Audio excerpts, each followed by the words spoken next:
Okay, well, here we are for another round, another series of Ask the Expert series here at Right at Home. We've had some really great reviews and comments. People are really enjoying this. They ask, you answer. We're really here about answering the questions that our clients, caregivers, and the community has in general as it relates to all things home care. This is the 9th interview that we've done in the series. We've had talked with accounting, with nurse management, with our client services, our home care service managers, with our community liaisons. And now we have Desiree with us, and she's our HR specialist here at Right at Home. And Desiree is responsible for onboarding and all of the technical things to make sure that when you come here as a caregiver to Right at Home, you're set and you're ready to go. So welcome. Thank you for having me. Yeah, thanks, Desiree. So I guess let's get to it. What are the key steps in hiring caregivers? So I think the first step of hiring any caregiver is a passion for people. We want people who love helping people. But once you meet that requirement, then you can just go on to our Right at Home website, Indeed, and send in an application. And then you're going to be met really quickly with our awesome recruiter, Marcy.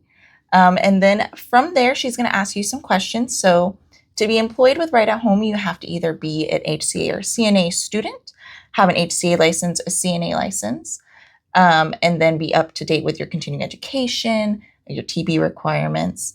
And then that's how you're able to start the process. Can you also, let's say you're enrolled in a school and you don't have your test date yet. Let's say you're an HCA or maybe even a CNA, because I know with the way it is here with the state, it's really challenging often to get that testing time. Yes. Can you still apply and work for Right at Home while you're doing that? What are the kind of the requirements around students who not quite have their license yet? Yeah, so if you don't have your license and you're enrolled in a school, you are able to be employed with Right at Home. You just have 120 days to get your certificate of completion.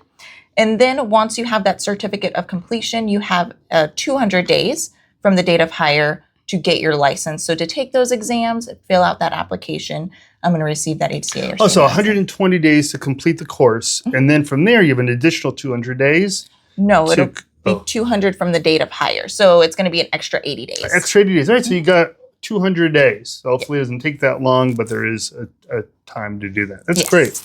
So what documents will they need when they come here? I know sometimes caregivers come, they're all set, and I've seen it a number of times. People get turned away, and that's really disappointing for everyone. So what are the things you really need to make sure you have when you come here for orientation? Well, you want to make sure that you have proof that you are enrolled in a school, or that CNA or HCA class certificate, or your HCA or CNA license that is active. If it's expired, we cannot continue the process. You also want to have any of the medical documentation required, such as like the tuberculosis test, or you're able to do the TB assessment that is given by the state. And then also making sure that you're up to date with your continuing education, because that is a big requirement.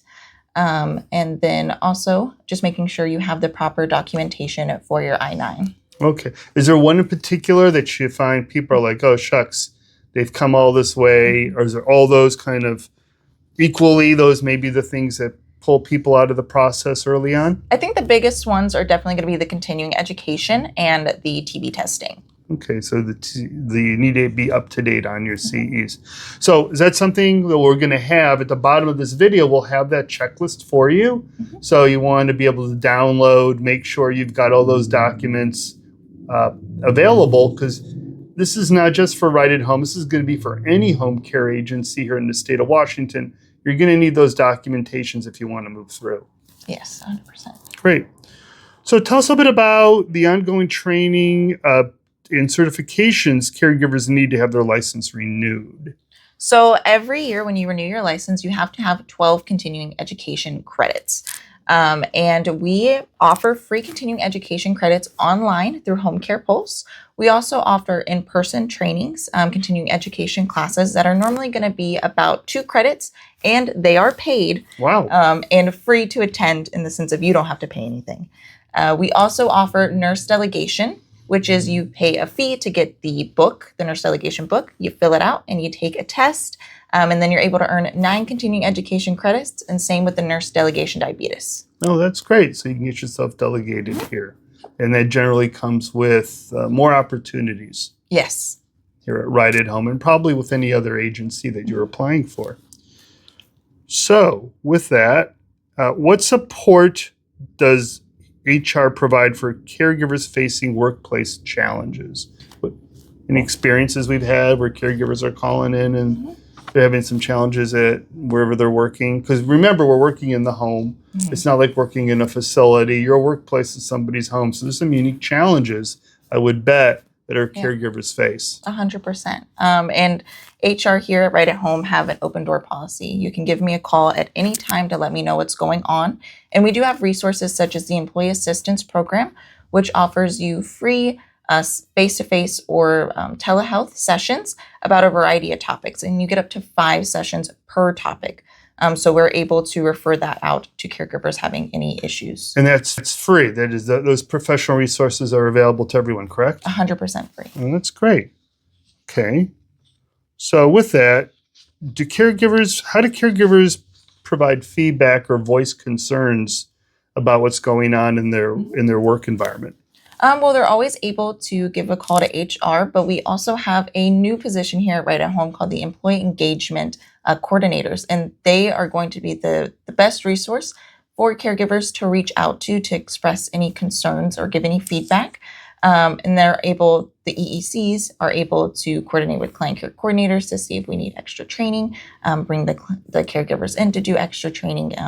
And so they're always there for them. Well, that's great. So we have this new resource. We have hired these new in each of our 3 offices in Bellevue, Seattle, and in Fife, employee engagement coordinators. And they're the champions of the caregivers, making sure their needs are being met, their questions are being heard. And we're really giving them all the resources we can to make them be successful. Yes. That's great.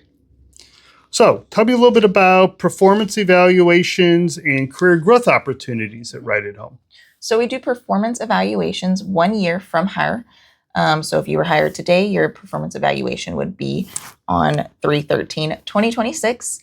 And one way that we want to promote within the company is through our lead caregiving positions.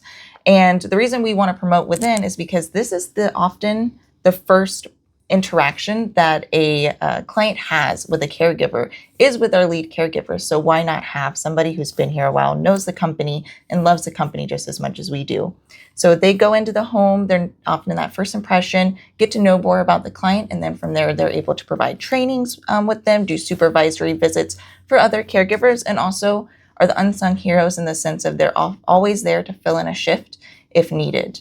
If there's like a last minute call out, we have those lead caregivers to help us out. Well, that's great. So there are opportunities even within the field. You don't necessarily have to say, oh, gee, I don't have office skills, or that's not really where my passion lays. My passion lies with my clients. What could I do? And this lead position could really help fill that need. Great. Okay. What are some of the we want people to be successful. What are some of the most common compliance mistakes caregivers should avoid? Waiting till the last minute to do your continuing education or renewing your license. Because the biggest thing is to renew your license, you have to attest that you've done your continuing education. And so you don't want to wait till the last minute to do those, especially with Home Care Pulse. It takes the full hour to do those courses. So it's really important that you give yourself a couple months to start working on those courses and really dedicating and taking the time for that. And it is on the caregiver to know when those are due, but do we, based on our records, we're able to kind of, give people reminders, correct? Yes. So our system automatically gives you a reminder about 2 months before your continuing education is due. And then also I will be reaching out to you to let you know, hey, your continuing education is due. This is how many credits you have. This is how many credits you need. And this is a resource you're able to use to get the remaining credits or invite if we have any continuing education classes coming up. Right. So we have both online, again, and in-person CE continuing education opportunities for folks. And it's free.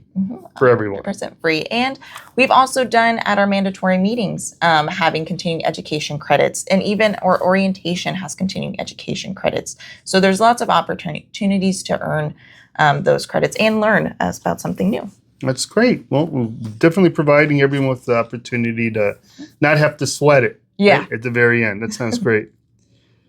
How does the company ensure high standards of care for our clients, and also our caregivers are aware of what those standards are when they're in the home? Yeah, so even at our orientation, we're setting expectations high by doing a skills review. So we go through about 20 skills that are on the HCA and CNA testing just to make sure that we are up to standard. And then from there, if a caregiver needs help with this skill, we have a skills lab that we're able to do where our director of nursing or a nurse case manager will go through all of these skills and make sure that everybody is on the same page before they even go into the home. That's great. So we have our nursing team will come down and provide tips and sign people off, because we really want to make sure everyone's comfortable in the home. A lot of times I know people say, well, yeah, I've had experience with the catheter before, and they mark it off that they've done it. And when we see, well, emptying it or cleaning around, doing the cleanup work with it, some folks get a little nervous, and just going over those skills in a safe and comforting environment, not a stressful environment where you've got the client leaning over your shoulder, making you nervous. It's great to be able to practice those skills here. So there's no point in overselling yourself. We take everyone as who they are. And if you've got the right attitude, being coached up, we'll coach you up to a place where you're comfortable doing it. And the biggest thing that we see here at orientation with our skills is not really feeling comfortable to do the one-person Hoyer, because a lot of times in the facilities, you have two people there to help assist. So if a caregiver says, hey, I would love to be able to do the one-person Hoyer, but I would just need more training, from there, our client care coordinators go into the home with those clients with the Hoyer and provide that training for them in the home one-on-one, so that way they feel more comfortable going into that situation. Well, that's great. Okay. How about, I know there's issues around HIPAA and client confidentiality. Do we go over that with folks? How do we handle that? Yes, so we go over client confidentiality and HIPAA very in depth. We really make sure that our caregivers know that you cannot give information about your client unless they are on the emergency contacts or that power of attorney. If some person came in and was like, hey, I'm Mr. So-and-so's daughter, can you let me know what's going on? They know to check with the office to make sure that is somebody they're able to speak with. Also, their scheduling app is password protected. So all that information about our clients is protected throughout that app. Yeah, that's important. Also, it's really important to know, I've heard, not here at Right at Home, but I've heard stories where caregivers have been so excited about their clients, they bring their phone and they start videotaping them. Oh, we went out, we did these activities, and then they're posting it on their social media. That's not something luckily we've never experienced, because we train people against it, but those are definitely HIPAA violations. And I've heard of people getting excited. They've seen a video that was not legally posted, and there's been like hundreds of thousands of people have downloaded it, and can cause a real trouble to the family if you don't have that approval. So no videos with the client unless you get approval and written approval from Right at Home. And no pictures either. I know it's really exciting sometimes to see your client in a nice outfit or in a new area that they're really excited about, but wait till you get that permission. That sounds good. How about, what should caregivers know about the rights and responsibilities that clients and their families have around receiving care? Yeah, so the biggest really responsibility and right of clients and their family is to make sure that they're providing a safe environment for our care staff and also for themselves. We want to make sure that our care staff is going into an environment where they're able to provide the best level of care. And you're not able to do that if the environment isn't safe. Also, it's really important for our clients and their family, if they know that they're not going to be at their normal shift that day. So let's say it's a Tuesday and they know they have a doctor's appointment that their family will be taking them to. that they give us that 24 hours notice so we can let the caregiver know and hopefully find them another shift, because that is income that our care staff rely on. Right. Yeah, if it happens often, sometimes unfortunately we get turned away at the door. Mhm. If it happens a little too often, caregivers are going to stop wanting to go to a client's home, and that's really difficult. Also, I think it's important to note that clients have the right to refuse care. Mhm. If you don't want something being done, we're not going to force it on you. We'll document, it, because that's important that we document if it's on the care plan.